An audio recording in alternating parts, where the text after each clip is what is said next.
Good evening, I'm Mark Kiesling. And I'm Victoria Idoni. An Illinois lawmaker plans to reintroduce a bill to make Indigenous Peoples Day a state holiday. The proposal would also remove Columbus Day as a state holiday. Capitol Bureau Chief Mike Militich joins us from Springfield with more on the plan. Mike? Mark and Victoria, good evening. Illinois has recognized Indigenous Peoples Day since 2017, but some feel the state's law didn't address years of racism and oppression, as Christopher Columbus still has a state holiday. The bill was passed without consultation of Indigenous groups in Illinois, who opposed the bill because it did not address the hate, the colonization of Indigenous communities, and the racism that Columbus Day has on our nation, and particularly our Indigenous community. The American Indian Center of Chicago says much of Native American history has been erased for more than 500 years. Now they're working with Representative Daley Ramirez to make a historic change in Illinois.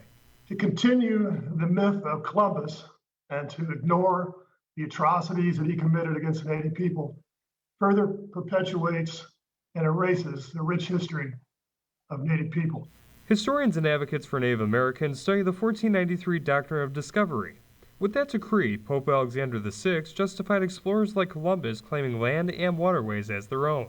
It is arguably the most damaging policy ever enacted in human history.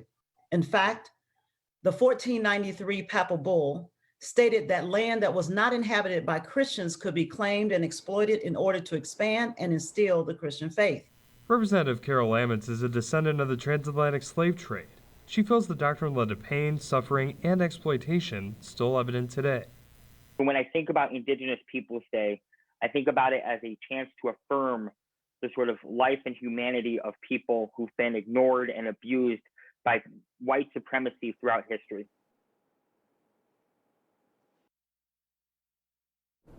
Representative Ramirez plans to work with the American Indian Center and several other groups that support the Indigenous community for the most meaningful proposal.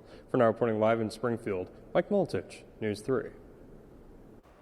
Thanks, Mike. Well, 1492, when Columbus sailed the ocean blue, was 528 years ago.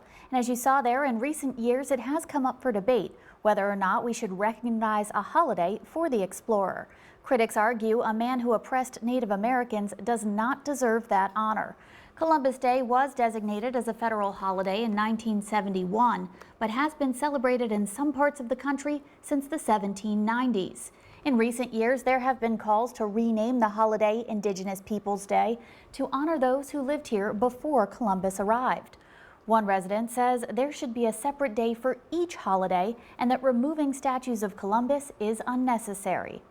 I don't think statues or designated days should have that kind of power over us when we really do have great living conditions in the United States. It's a backward movement of disempowerment when people are doing that because they're letting inanimate objects and days on the calendar, take over their mind and their behaviors.